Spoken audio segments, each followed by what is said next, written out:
Hello and welcome. I'm Dr. Pam Spurr, and you're here with me on the men's radio station every Thursday on a fortnight for the Trending with Dr. Pam show. Now, don't forget it's repeated on a Friday, 4 p.m. on both the men's and the women's radio stations. Now, you can follow us at all the usual places, all the social media platforms, and of course, you can get involved during the live chat now on the Facebook and the YouTube channels. Now, usually we do trending topics with my first guest. However, I have the opportunity to go very deep on dieting and nutrition with my first guest. So we're skipping the trends and we're talking about the trends in the world of nutrition and health. Now, she is a best-selling author of 4 books, including How to Fight Fatflammation, plus The Beginner's Guide to Intermittent Fasting, and also The Ketogenic Key. She is also a radio host, weight loss expert, recognized authority on inflammation. She's featured on countless TV shows and websites, and is the Huffington Post's top diet and nutrition expert. And I'm delighted she's going to join me now on Twitter. She's at Lori Shemick. Hello, Lori. And I'm just going to give you... It's so really, thank you for having me. And it's so wonderful to actually be talking to you. I know, because of course we've interacted on emails and messages and Twitter. And I wanted to give out your website for everybody, drlorishemick.com. Thank you. Now, how are things in Texas right now? Are you kind of all opened up? Yeah, we are opened up. We're ready to go. There are still a lot of people still wearing masks, etc. Yeah. But mostly everybody's doing fine. The weather, of course, gets very hot here in the summer. And so now we're just about to head into the heat wave, if you will. And of course, my air conditioning went out last night. Oh, no. Did you get any sleep? Yeah, I did, Okay, but I'm glad to hear that. Yeah, one of those things in Texas, I'm telling you. Yes. Oh my gosh. And then you get storms and all sorts of things. Oh, yeah, tornadoes and you name it. No earthquakes though. I'm from San Francisco, so no earthquakes. Yes, that's the one thing Texas doesn't have. Yeah. Now, I've got to ask, you have an incredible social media presence and as a health expert. And what inspired you to go into this field? Well, when I literally grew up with a mother who was not well. Okay, she was sick most of her life. And so it was her poor health. She had one health condition after another. And literally, her lifestyle choices really, I guess, accelerated that. And, my focus is inflammation. And so she was just a walking example of what I do now, is trying to prevent that.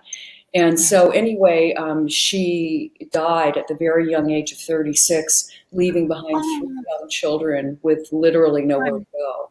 And so I always like to bring this up only because if she had known she had different choice, she could have made different choices, then she would probably still be here. But my mother is not unlike many people who feel like they just don't have any choice in life. And so that's what I feel like my mission is here, while I'm alive, is to help people really make better changes with their health.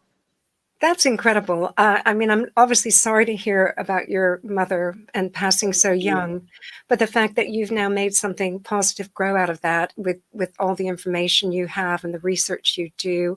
Let me just say, Helen has just joined us, says, "Hey, Pam and Lori," and how sad about your mom.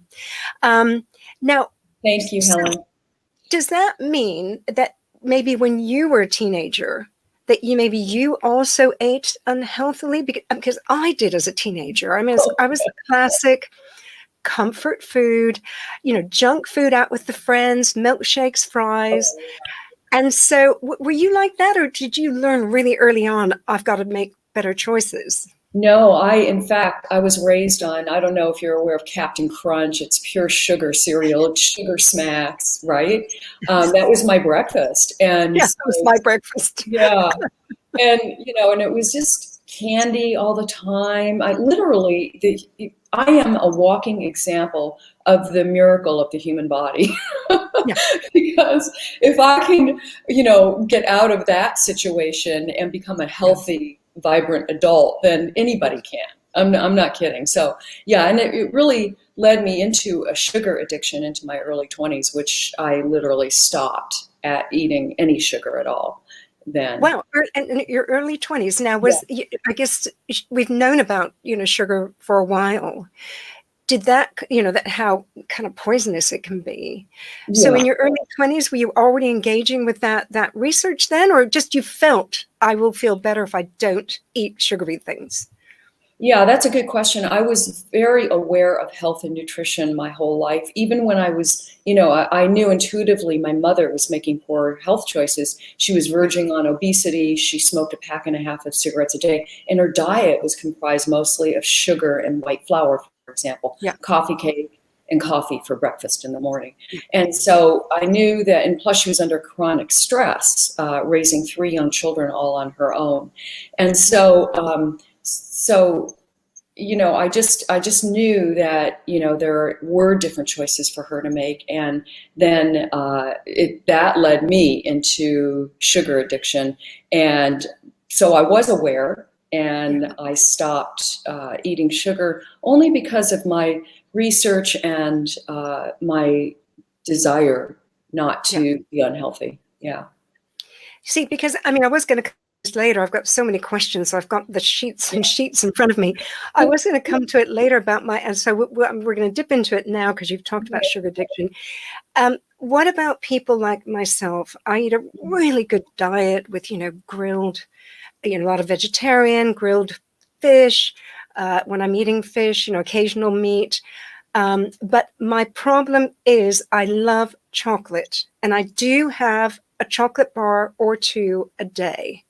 Okay. Now, am I balancing, or someone like myself, do I balance it with all the healthy things I eat, or is this still a problem? Well, it depends on what kind of chocolate. So if it's 80% cacao or higher, you're good to go. But if Really it's dark.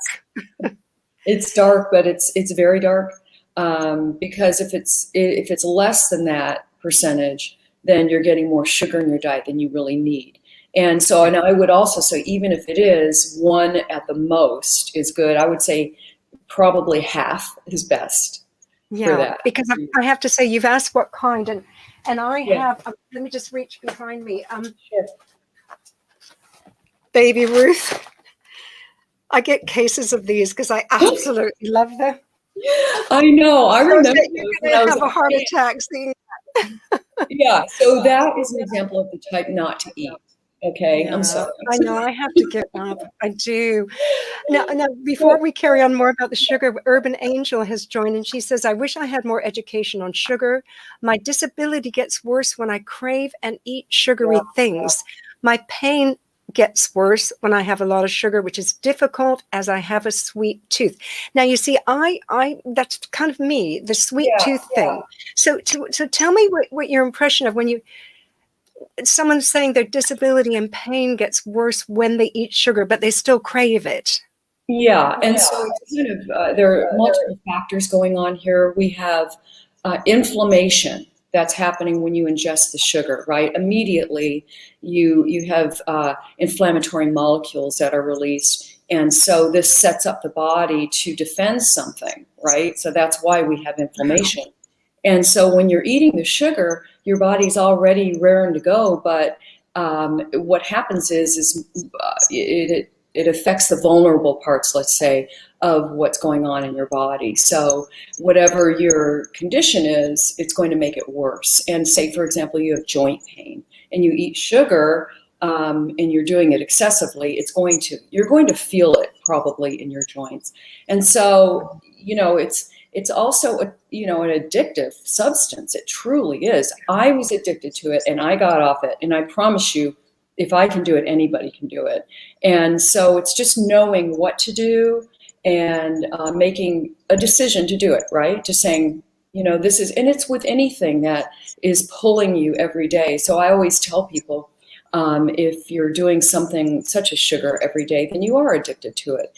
But with you, Pam, you you have a very healthy diet, you're probably mostly insulin sensitive, right? So that your body knows what to do with that insulin. But that the fact that you showed me their baby Ruths means that there's too much sugar in your diet. So I Yeah. was thinking more like the great, inedible dark chocolate for the Yeah. most part.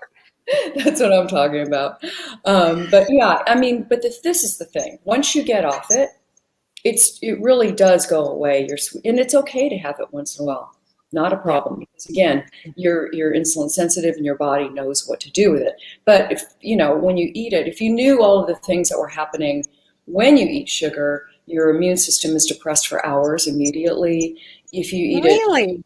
What, I mean, how does it do that? because of the inflammation in the body, so we have what's called cytokines that are released. Oh, I've heard of cytokines. Yep. Yeah, your immune system, because it's inflammation, right? And Yeah. so this inflammation then becomes, it depresses the immune system. Similar to anything that promotes inflammation in the body, you really are depressing your immune system. And so, again, knowing what to do is very important. Having that insulin sensitivity is going to be a game changer when it comes to your health. And also, something that happens when you eat sugar is called glycogen. Glycation, which Yeah. means essentially, you know what those fried potatoes on the stove look like? The Yeah. caramelization of any. Caramel. Yeah. Yep. That is an example of glycation. And that same process is happening within the human body when you eat sugar. And so You're scaring me. I think I need to stop that's the what I'm baby saying. Ruths. You knew what's happening. And so it really does cause wrinkles and sagging skin, and it doesn't affect the tissue on the outside completely only, but on the inside of the body as well. And that's why, you see people with diabetes, they tend to look, they tend to have age-related diseases, not look, but they tend to have age-related diseases, or in some cases they do. And, it's just because of that circulating sugar Yeah. constantly. Wow. Now, Urban Angel says, thank you so much for what you're saying. You're Um, welcome. what do we do when someone like she and I have a sweet tooth, and even if we're trying to eat really well the rest of the time, Right.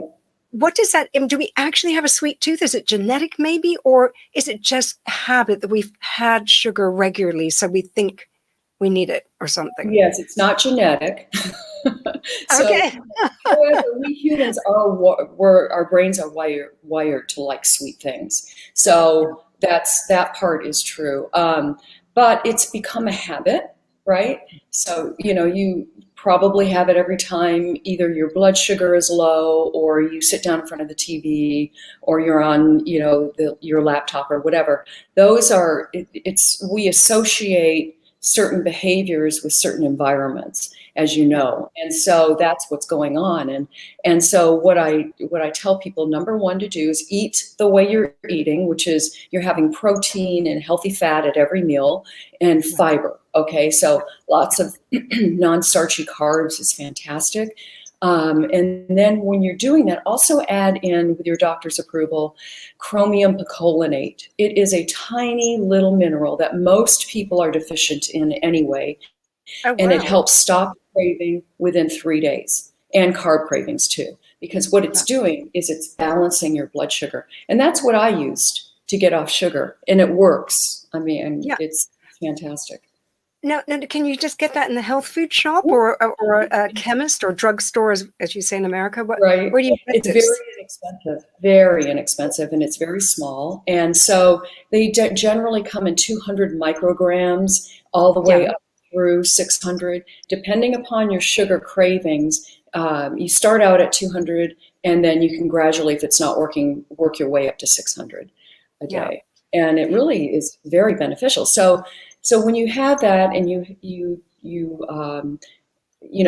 you have a sugar craving, absolutely, if you get them a lot, ensure you're hydrating, because one of the symptoms of mild dehydration is a lack of water, is a sugar craving, right? So a lack of water causes these sugar cravings. Also, when a Interesting. craving hits, leave the environment, leave the room. Yeah. This, because again, we attach cravings to our environment, right? And also decide, make that decision that I talked about earlier. Do you really need this? Do you really want this? And of course, you're going to say yes to want, but do you really want to stick with what your original plan was? Is yes, this is my decision. I'm going to do it. And it's like I said, it's not this is it, the end of my sugar in my life. It's just a matter of becoming insulin sensitive, and then when that happens, then having every so often having a treat like that. Yeah. I mean, I have to say, I often, it's laziness. I'm on the run. Yeah. Even doing Skype sessions, in between Skype sessions, I have 5 minutes. I think, oh God, I'll just grab one of my chocolate bars. And because I'm really good apart from this, Lori, and I Yeah. think you and I, in different messages and emails before, I've mentioned the sugar thing.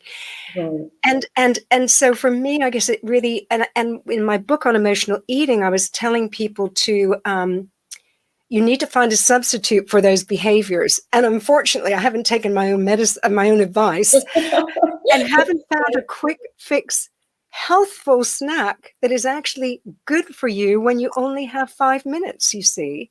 So do you have any recommendations? Well, I mean, what yes. about a spoonful of peanut butter? Sometimes Yeah, I just do that. absolutely. Peanut butter will stick with you for hours, really. Yeah.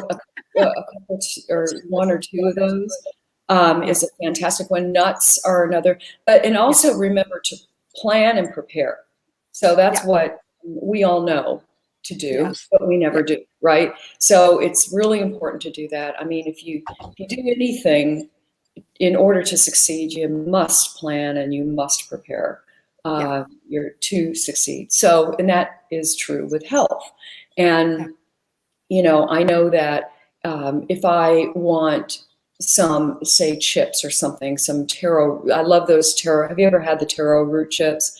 That I will not take the bag with me, or nuts, for example.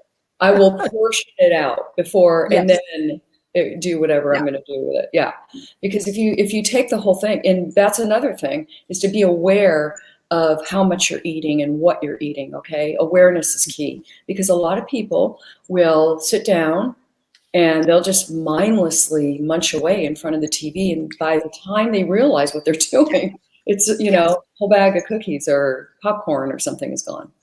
Well, you're right then. And in my book, I do talk about the television being a no snack zone. Oh, If you're going to have a snack, go prepare it in your kitchen and have it there. But if you take, the big bag of chips, or what we call crisps here, actually potato crisp rather than potato right, chips, or if you take the whole, box of biscuits, it's easy when you're watching TV to forget those things and right, you're just kind of hand to mouth without thinking. So I am right. aware of that, but Yes, yes, really my downfall is, as I said, was just when I have 5 minutes, I've got to eat something, and it's yes. grabbing a chocolate bar. But no, you mentioned television, and I think that's and I hadn't thought about that until you mentioned it. Is a critical time for people to be Many aware. people, very Yeah, many people. how Yeah, much do you end up snacking, in right. front of the TV? Yeah, so it's like, again, be aware, take steps to, eat a healthier diet and plan and prepare. Make sure that, sugar's out of the house, or whatever your downfall is, Yeah, that you're going to do an excess of. And I am not a big believer of, for example, if you suffer from binge eating, do yeah, not bring it into the house, whatever your trigger foods are, no matter who yeah, you are. There is a faction of people out there that believe that if you do have binge eating or you overeat certain things, it's okay to have them in the house. And totally yeah. disagree with that. Yeah. I think There's I nothing. absolutely agree with you on that. Yes, I Yeah. think it's just such a temptation, Yeah. for binge Yeah. eating if you have a whole stock of the things you like to binge on, Because and we with all know something. that Ben and Jerry's ice cream is at the very back of the freezer, even if we hid it back there, we know it's there. So one Yeah, day. exactly, exactly. Mhm. Now, with things like, I just want to, we're going to go more into inflammation, but just Mhm. sticking with what we were talking about.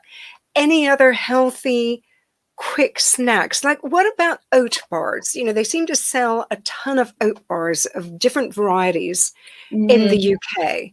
Um, what do you think about those sorts of things? Do you have to be aware of hidden sugars, or what? What You do. You must like read labels. And I don't know if they have added sugars labeled on products in the UK, but they here in will the do? they do. That's great because that way you can keep track of all the sugar you're ingesting.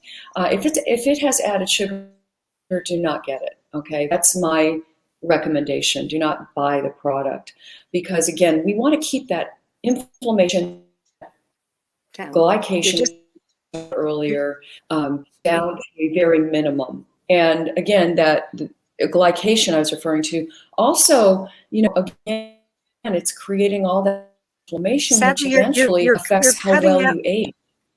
I was just going to say you're cutting out a little Okay. bit. So if you can restart that Okay. thought about glycation and Yes. So be very aware of the amount of sugar that you're ingesting yeah, because it is that sugar that's causing the glycation I recommended earlier. yeah. Now, what about Are you having people technical who? difficulties? Yeah, I mean it is, but I got that last thought, so that's great. I think it's probably Wi-Fi or something Okay, somewhere that the signal right. goes down and up.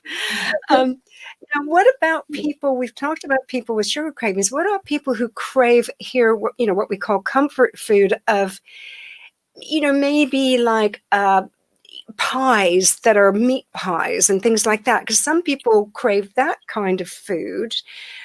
I guess some will have hidden sugars in it.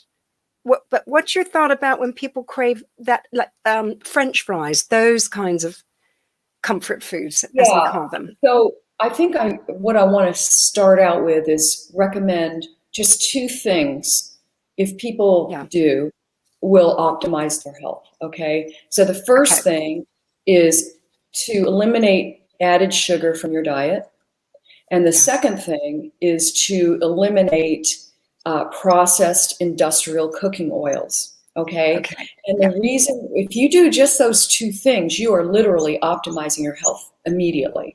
Because That what sounds happens when you ingest these oils, you are harming the cellular membrane.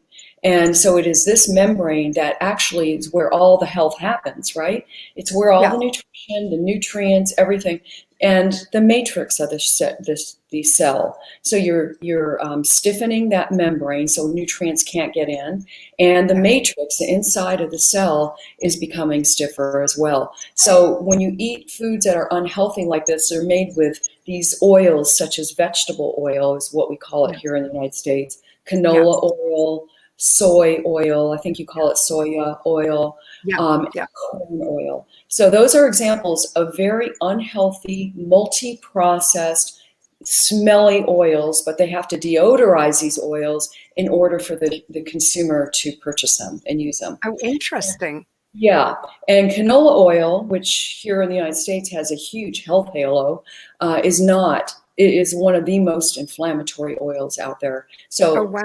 extremely important to eliminate those oils and then replace them, swap them out for avocado oil, coconut oil, macadamia nut oil, olive oil, even Olive oil. butter. Yeah. Butter is Yeah. excellent for your health. Okay. And we now know that saturated fat is a very healthy fat. Our cells need it. We absolutely need saturated fat in order to live optimally. And so, but, check with your doctor if you have heart disease. If you have high cholesterol, there's a certain genetic type of high cholesterol that the body can't clear it. So you want to be careful of your saturated fat intake. But having said that, removing these oils, for one, is going to absolutely upgrade your health right now. Fantastic. It's interesting what you say about butter because, yes, for a time people were saying butter's bad, butter's Right. bad. And then in the Yeah. last decade or so, it's now butter's good, butter's good. Yeah. And I'm glad you said about the olive oil, that olive oil is still considered a good oil to use? Because a lot of Absolutely. people, I wouldn't know where to get macadamia nut oil. I love macadamia nuts when I Yeah, get them occasionally, but I wouldn't know where to buy the oil. But olive oil is something we all have access to. right. So And that's good news. it's important that it's extra virgin olive oil and that you don't heat it too high a heat. All the other oils I mentioned can be Yeah. heated to a high heat. And the reason that's important is because if an oil gets too hot, it breaks down and is immediately an inflammatory oil. So you're ingesting an inflammatory food when it's not able to withstand the heat. And Yeah. so, duck fat is a perfect, fat, if you will, for high heat cooking. Coconut oil again, Yeah. avocado oil is excellent as well. So yeah, and then you want to make sure that you are taking care of your cellular health as opposed to just saying, "Oh, I'm just going to eat healthy," right? You want to know that your cellular health is being taken care of because that is really truly the most important thing. Yes. Interesting. You've taken it down to that level. Which I hadn't really sort of bought into that, but talking to you about inflammation in the cellular, the Right. development and how they're affected by what we eat, makes sense. Now, tell me, do you think it's a struggle for people to get good information because there still seems to be a lot of conflicting information about what we should be eating, what's good, what's not good? Right. Yes, it is. It's troubling because a lot of times you have, for example, some fitness trainers that decide to become experts in nutrition with no education or whatever. And that's just an example of what's happening online, right? So you want to always make sure that the person that you're getting your information from is absolutely credible, has a history of being credible, and that you also do your own research. And that is very important because if you see something that says, for example, um, you know, butter is unhealthy. Yeah. Butter is bad for you. When we know the latest research shows just the opposite, that it's going to promote a healthier gut. Which means that you're going to be leaner when you eat butter, and the list goes on because of the butyric acid that's being promoted with the butter. So, better gut health, that's key to everything right there. So when you have better gut health, it's affecting every single aspect of your health, your mental well-being, in fact, and your weight. Yeah. Now, tell me more about inflammation and what foods promote, wellness when it comes to avoiding inflammation, as opposed to like sugar Yeah, and the bad oils promote, they mean you're going to excite inflammation in yourself. right. So what are the good foods? So the good foods are, things that are very generally readily available. So you want leafy greens, for Yeah. example, extremely important. Will reverse inflammation in the body, that low level inflammation, which most people are unaware of. They've heard the word, but they think it's sore joints, but it goes way beyond that, right? Yeah. Leafy greens, cruciferous vegetables. That means like broccoli and cauliflower and Yeah. arugula or rocket leaf, Yeah. as they call it, and bok choy, radishes, mustard greens. These are all forms of cruciferous vegetables. I actually recommend eating cruciferous vegetables most days of the week Yeah. because they promote sulforaphane, which literally reverses inflammation in the Yeah. That body. just broke up for a minute. Yeah, it's fantastic for you. And you want, yes. Well, I was just going to say, is spinach in that family? Because I eat a lot of spinach. Yes. Oh, yeah. Any dark Okay. leafy green is Okay. fantastic. And yeah, so spinach is in there. Romaine near the edge of the darker the leaf Yeah. is, the healthier it is. So just Cool. remember that. Yeah. But yeah, and so we want berries. We want, any type of blackberry, raspberry. The different colors all confer different benefits.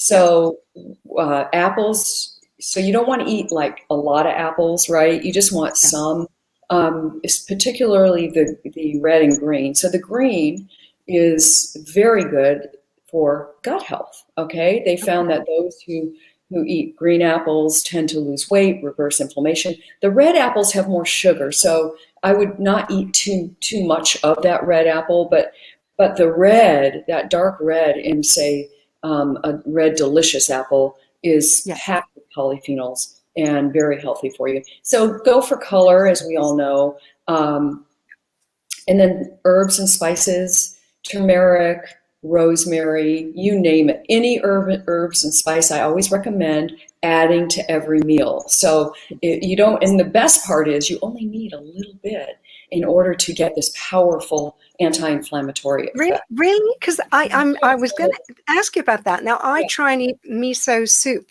every day Oh, as a wow. morning Fantastic. snack Yeah. with either kale or maybe spinach, Yeah. mixed in. And uh, I also put turmeric, but I kind of put like at least half a teaspoon in. Is that too much? No, not at all. That's fantastic. That is really excellent right there. Yeah. I would just add in some protein to that and you would have a beautiful meal, a real balanced meal Yeah. because protein's very important. And a lot of people, we're not getting enough protein. So it's, the more it promotes muscle growth and the more muscle you have, it becomes Yeah. a glucose depository, right? So Yeah. one of the, as I mentioned earlier, key markers of optimal health is Yeah. insulin sensitivity. And when you have less sugar circulating in your body, which muscle will help you do, then you're healthier. Less Now, inflammation. Urban Angel has said, is there a book I can get to read about this? Over to you, Lori. Yes, yes, I have actually my latest book called The Ketogenic Key is really about different ways to achieve ketosis, not necessarily the ketogenic diet, however that's in there, but with either intermittent fasting, exercise, or with nutrition, right? Supplements. And so that's one way to do it. But my book, How to Fight Fat Inflammation, is Yeah. literally reversing inflammation in the body that will help you. Your fat cells, it's called, I coined the term fat inflammation so that people would understand that our fat cells are inflammatory. So what we want to do is create healthy fat cells so they release fat, the stored fat, the way a healthy fat cell is supposed to do. So all of this information should be in there for you. And if not, you can always check out my website. It's packed with anti-inflammatory And let's go back to information. it. It is your website is Lori, drlorishemmick.com. right.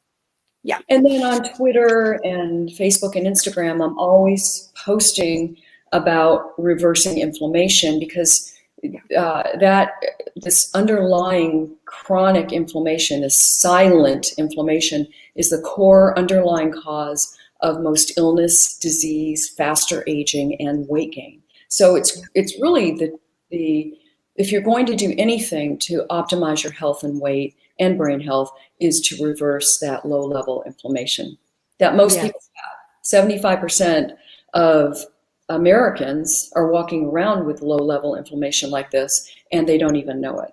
Yeah. Fascinating. Now, we've got so much to get through and we don't have a long time left.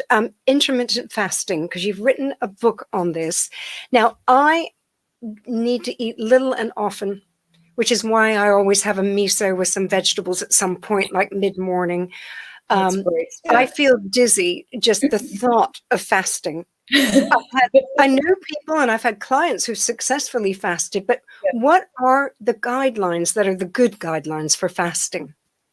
Well, this is the thing. So many people can fast effectively, but not everybody, right? So Yeah. it's like the ketogenic diet or the paleo diet or the gluten-free diet. It depends upon your unique genetic expression, who you are, your metabolism, etc.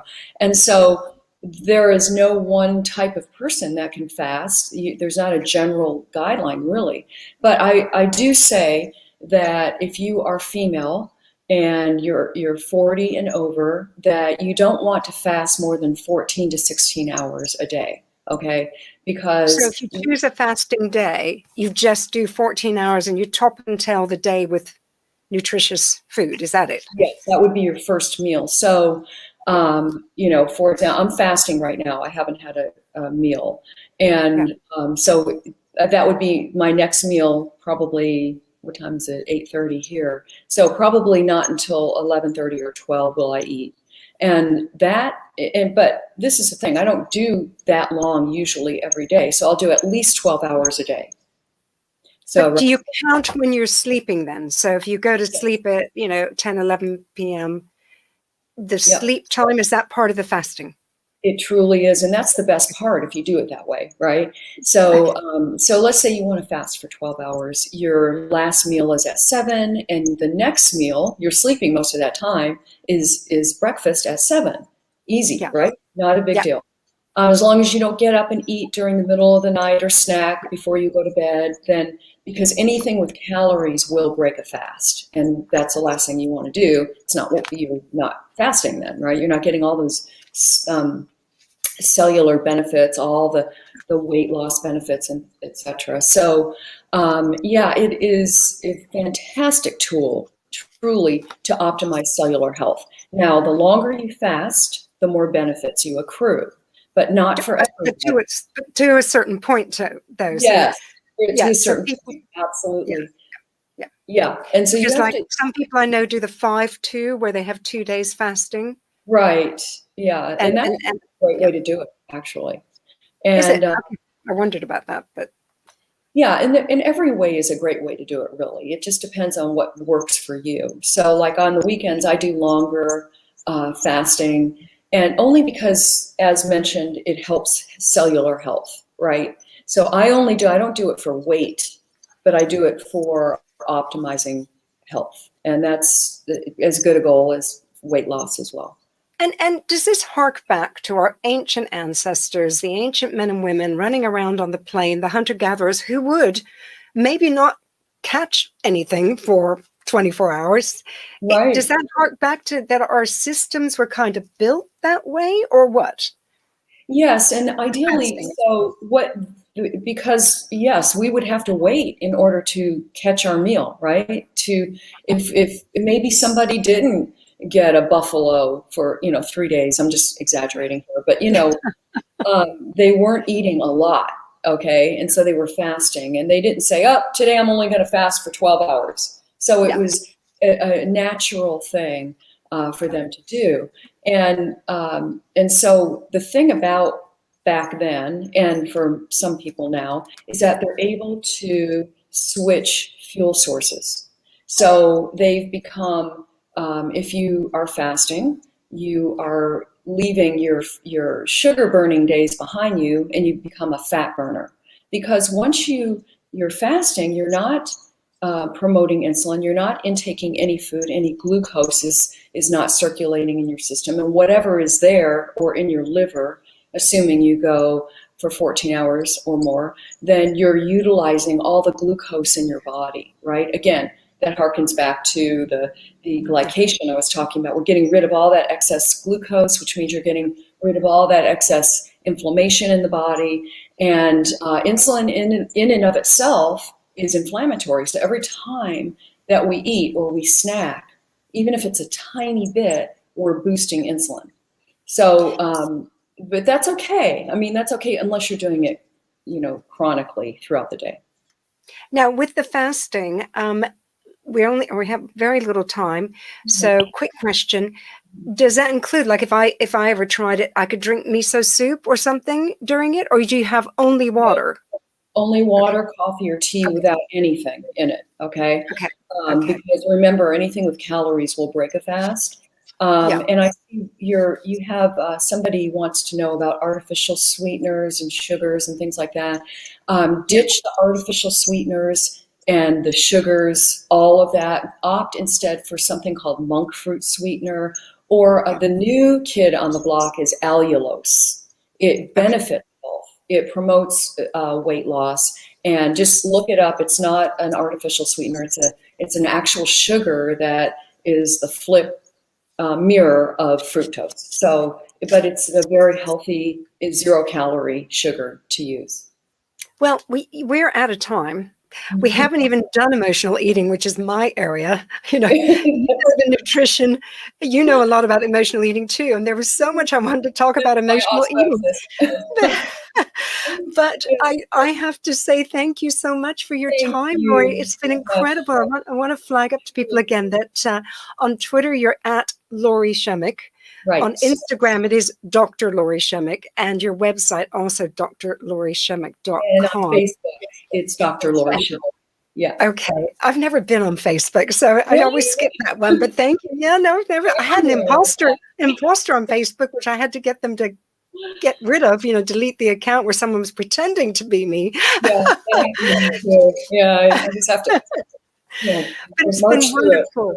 You have a wonderful day in Texas, and thank you so much for all that fascinating information. Thank you too, Pam, and to your listeners as well. It was nice. Thank you. Bye-bye, darling. Bye-bye. So that was Dr. Lori Shemick, and she and I have known each other through emails and messaging and Twitter for a very long time, but that's the first time I've interviewed her. Now, I'm delighted that my next guest returns for her third time. She's a behavioral psychologist who's written many books and is always writing articles. She's been on countless television and radio shows, and on social media, she's at TV Psychologist, and her website is johemmings.co.uk, and she's joining me now. Hello, darling. How are you? I'm so well, and thank you for stepping in. I was planning to have you back on the show really soon anyway. I realised I was down the list. That's okay. No. Hey, you're not down the list for quick girly chats when we're calling each other twice a week, whatever. I know. No, I'm always happy to be on whenever I can, you know that. Yeah. Now, I want to talk about general confidence boosting today. Now, you and I both do a lot of coaching. I've had, for all sorts of reasons, people talking about their confidence, maybe getting back with lockdown loosening.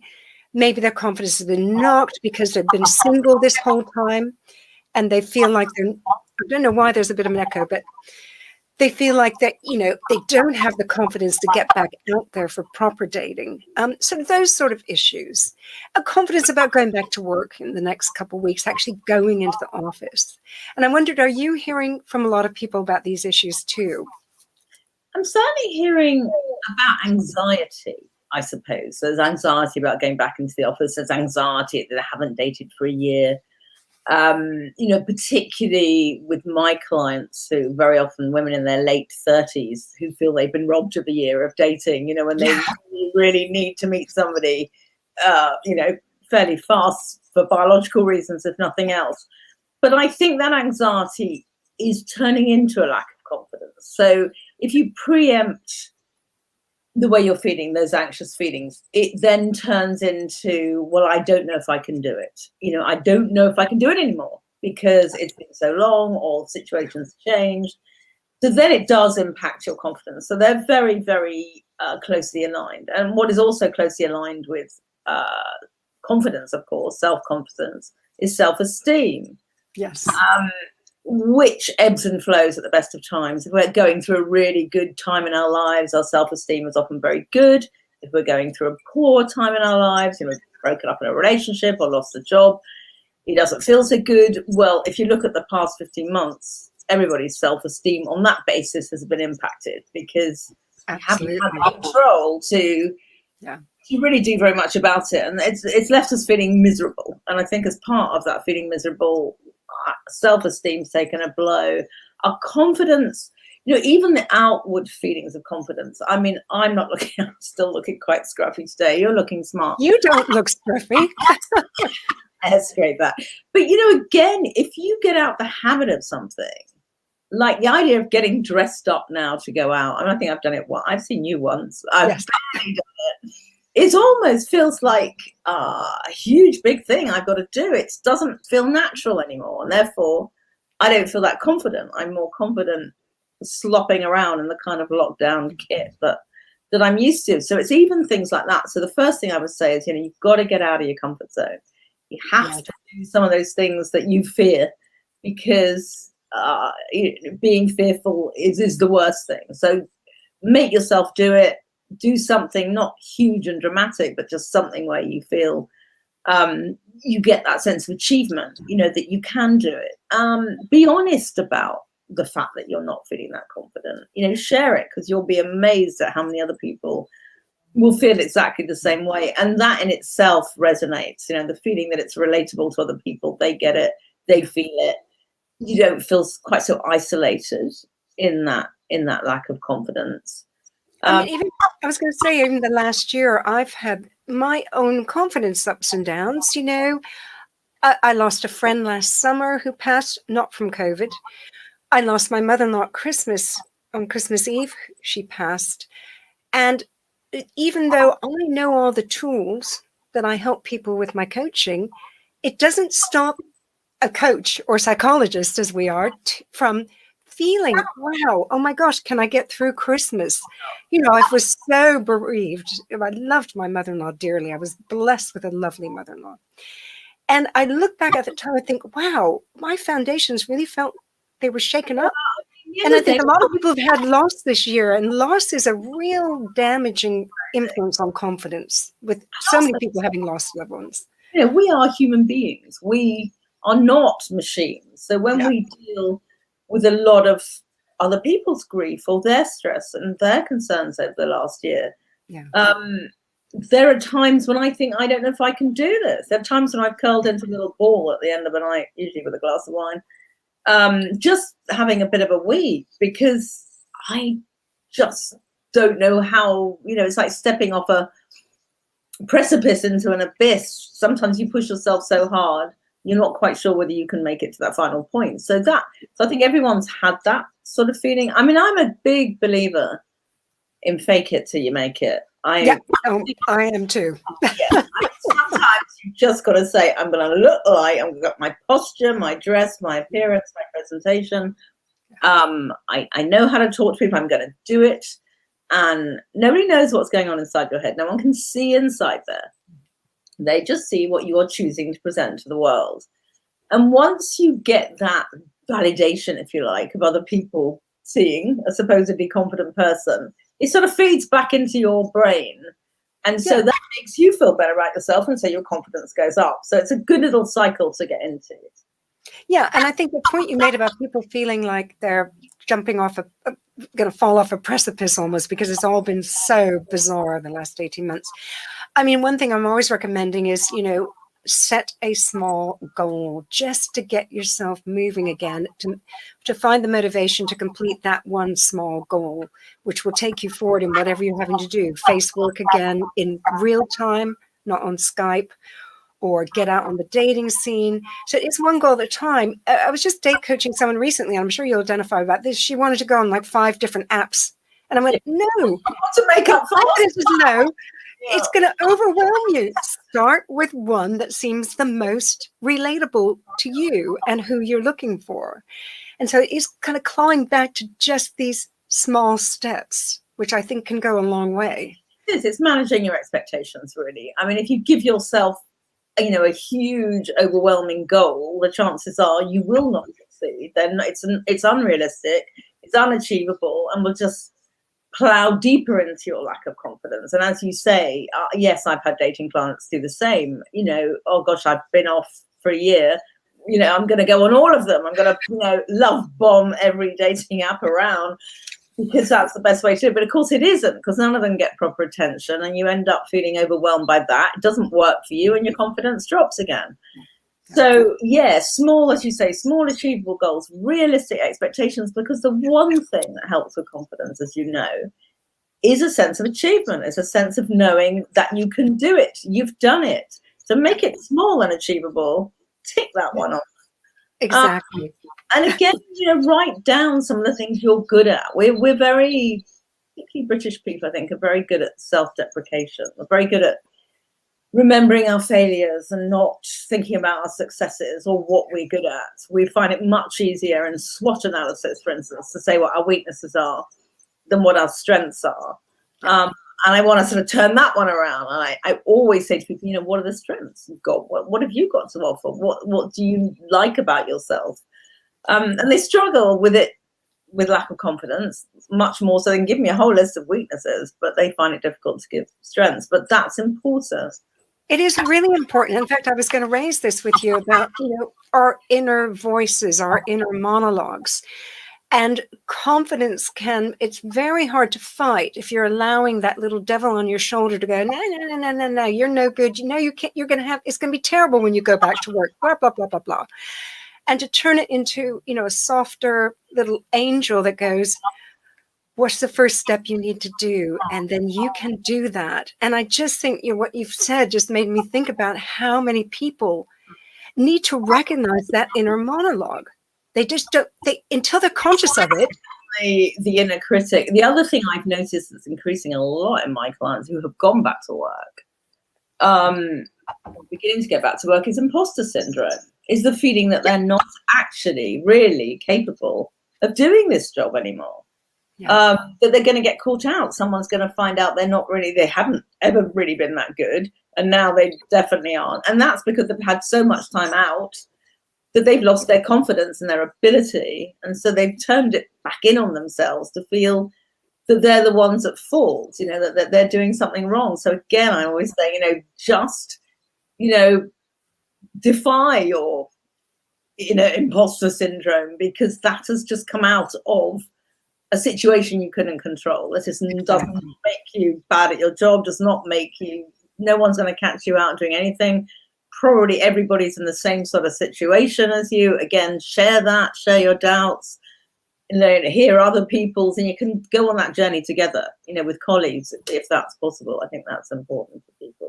Funny enough, I did an interview about imposter syndrome. I don't know what that weird glitch we've got going on, but I hope I can manage it by not getting maybe too near my mic. But I was talking to someone on this show about imposter syndrome, and the fact that it's often high achievers who actually are doing really well who feel that way inside. So they're often the ones who will beat themselves up the most. And it really is about actually looking realistically at what they have achieved and what they can achieve, rather than through the filter of this sense of I'm an imposter, stripping it back and kind of saying, as you said at the top, what are my good qualities and what are the incidents of me doing something well at work? And just forcing themselves to look at the truth that they're actually good at it and can do it. But I thought it was really interesting that people with imposter syndrome are often high achievers. They are. I can't see that they're good at what they do. Yeah, I think they've been impacted particularly badly, actually, in the last year or so, because these are people who are used to getting success after success. They're used to, you know, incremental achievements quite rapidly in their careers. Well, that pretty much stalled. So without that, again, that felt like a validation to their route to further success. When that's stripped away because of circumstances beyond their control, they then start to internalize and say, oh, am I not really any good at this then? You know, is this why I'm not getting further success? No, you're not getting further success because everybody's had to stop working and you're not in an environment where that's possible for anybody. So I think it is quite often those people who are used to a meteoric rise, if you like, to success, and constant steps furthering their careers that don't necessarily have the perspective immediately to look at it and say, actually, that's not something I've done wrong. It's just everything's been, the pause button's been pressed, you know, almost universally. So it couldn't have happened anyway. That whole thing about it being beyond someone's control. It's interesting when you look at personalities and how some people can recognize, well, that's beyond my control. But then you get the control freak sort of personality type who says, no, I should be able to control all this. You know, I should be able to control the pandemic. It's a real spectrum, isn't it? When it comes to that sense of being able to let go and saying, no, I shouldn't worry about this. It is beyond my control, to the people who fret about it and keep fretting about it. I mean, that has been difficult. For some people, actually, they've been almost the reverse and actually really enjoyed it. Yes. Control freaks who no longer feel the pressure to control, because they can't control, have sort of thought, oh, I can't control this, so I feel okay. And now it's getting worse, and I've got to stay home more, and whatever. They're losing that freakery of control. I think people have reevaluated themselves. No, I think a lot of people are, and we need to. Yeah, life is different. Some people are favor in terms of confidence and how they behave. I think. I mean, tragic though it is, I don't think there's anybody who hasn't had some self-awareness, change, epiphany, a moment, or just a period of time where they reflected, because they've been simply too busy to do it before, and that's left some people feeling less confident and other people feeling more confident. And so I think, again, that spectrum of confidence and what you might have expected it to be like has come as a surprise to many people, for good or for bad. It's interesting you say that, because so often people say to me, oh, don't you find everybody who you coach, whatever, has the same sort of issues? And I go, they might have the same issue in that, let's say they're single looking for love, but they have a very different story, and everybody sees these things differently. And you can never kind of tar and feather everyone with the same, oh, they're single and they've had a whole year of dating and they're all going to lack confidence. Because what you say is absolutely right. Some people have evaluated the time they've had off this year and actually come up with a positive sense. Jobs, they want to change careers. The ones who were out there for casual relationships want commitment. Those who wanted commitment think, to hell with that, I'm going to go out and have a hot girl summer. So I think it's changed. I say the one thing that I think is consistent has been couples during this pandemic. I've done more relationship counseling for couples than ever before, and although all their situations, all their issues, I would say, are different, the situation has been, they've been together 24/7 and they didn't sign up for that, and it's exposed flaws that perhaps wouldn't have ever appeared in relationships. So again, that makes them lose confidence in themselves as a couple. Can we still work? We've seen really bad flaws in arguing and incompatibility and all sorts of things that they hadn't ever seen before. Does that mean they can't carry on? They lose confidence in their relationship.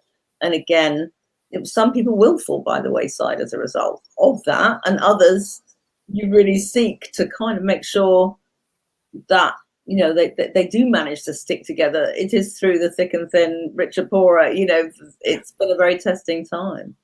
Well, it's interesting you mentioned that. Gosh, everything you say I think is interesting. And because I was just talking about the vast rise in inquiries to divorce solicitors, or people who work in that arena, has been quite staggering in the last month or so. And how many people have felt it's been a real split. Those who have felt we've deepened our relationship, and those who have lost complete confidence in it because they've been thrown together in a way they didn't expect. And as you say, it's resulted in flaws being exposed. And I don't know, I always feel with people like that who had been ticking along okay, it may well be worth saving. And what they kind of need to do is strip it back to basics again and remember why they fell in love, 100%. What they loved about that person. How can they reclaim some of that positive energy without just throwing it out the window? Clients all the time, go back to memorabilia, have a date night.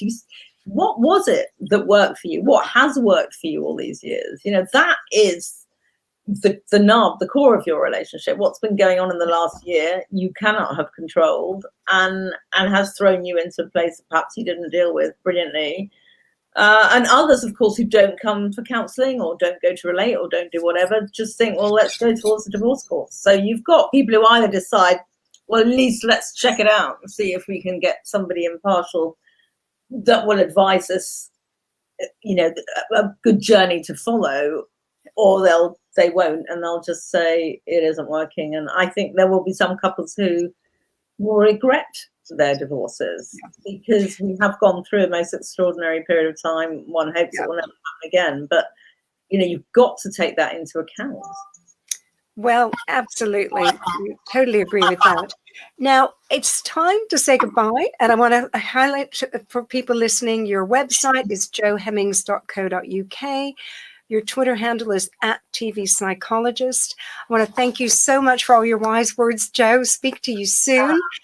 And I want to thank everybody who's listening. A reminder that it's repeated tomorrow on both the stations. Thank you. Look after yourself. Until the next time.